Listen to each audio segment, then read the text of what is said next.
Hi, I'm Logan. I started working when I was just 16, right after my dad passed away. Now at 28, I've built a decent life. But man, the things my own family put me through, let me tell you about it. You're such a blessing, honey.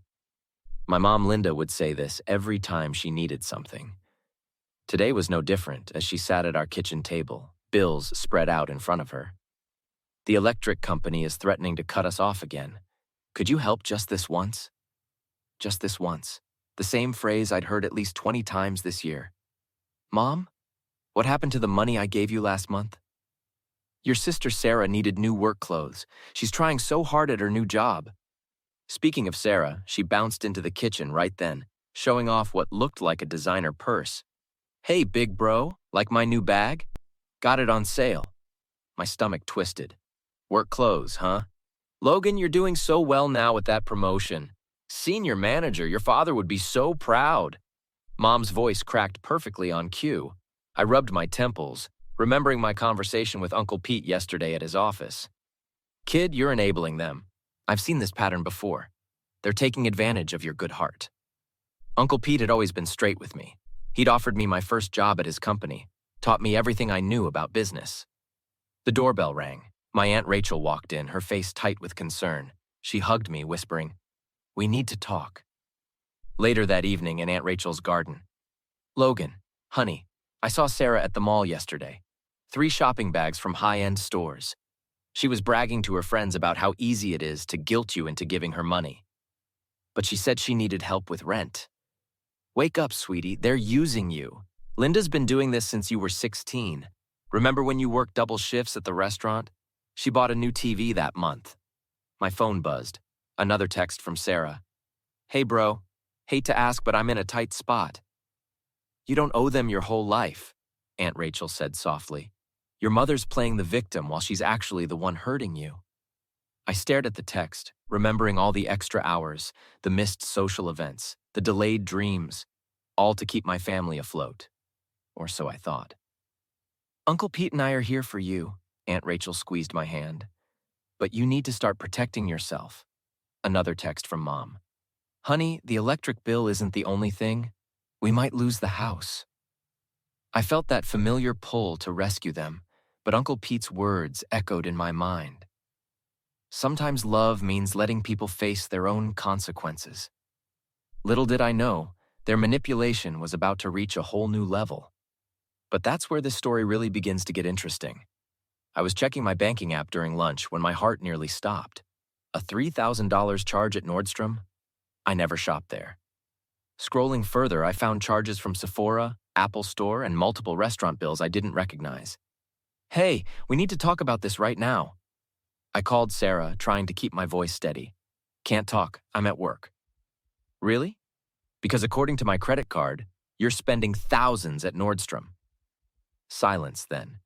What are you talking about? I would never use your card without asking. But I'd already seen her Instagram story, showing off a new iPhone and designer clothes, posted just hours after those charges.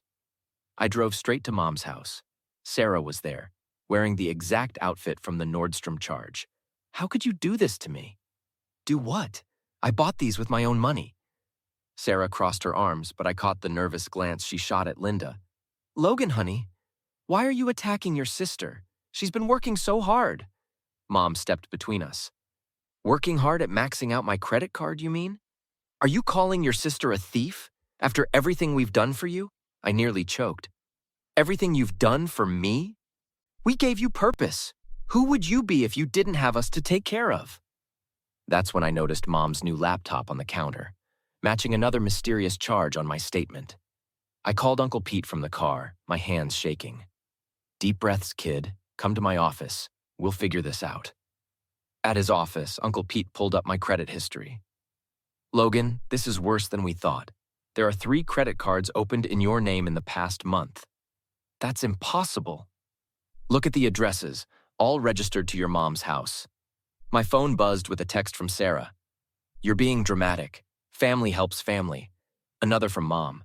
Your father would be so disappointed in your selfishness. Uncle Pete looked grim. They've crossed a line. This is identity theft. But they're family.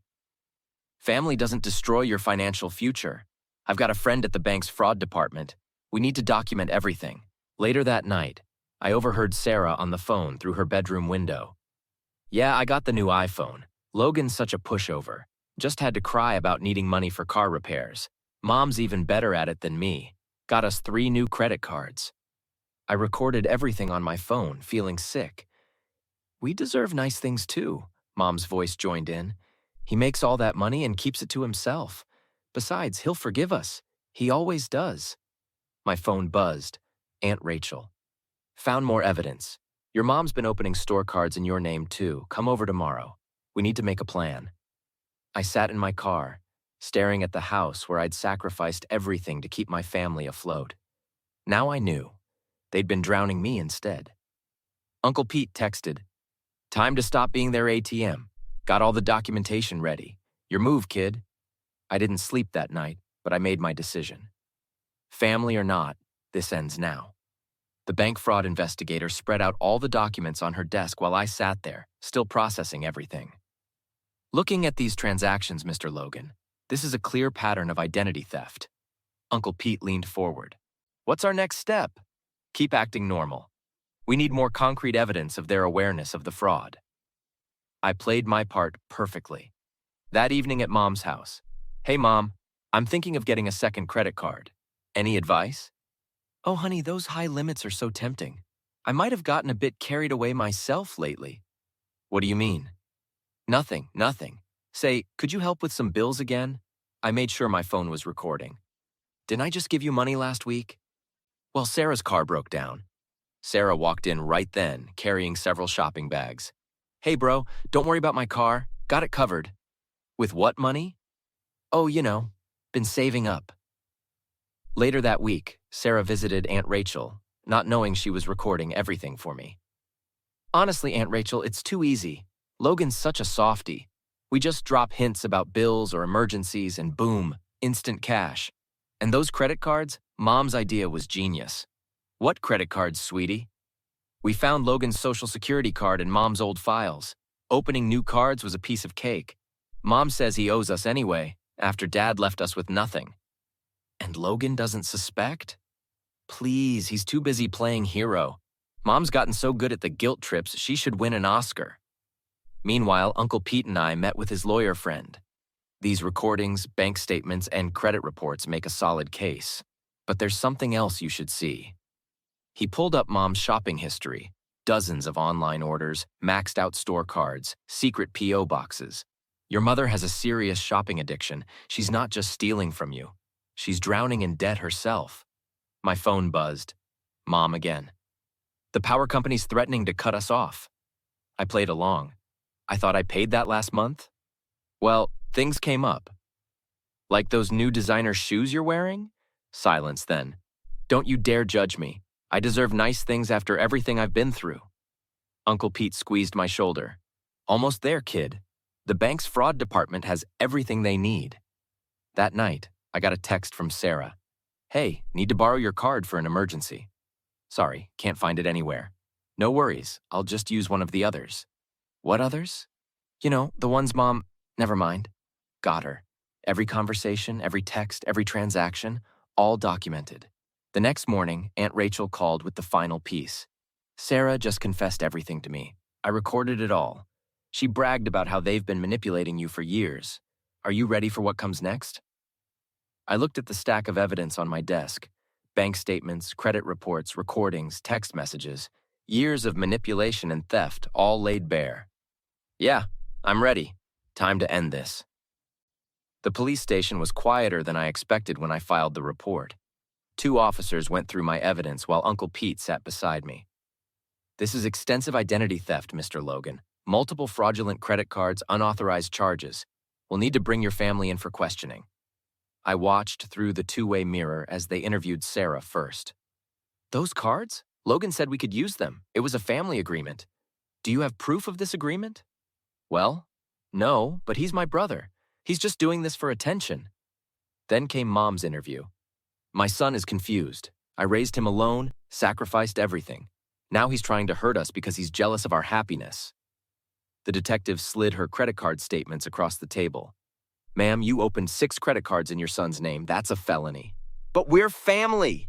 You can't arrest me for taking care of my family? Later that week, the local news picked up the story.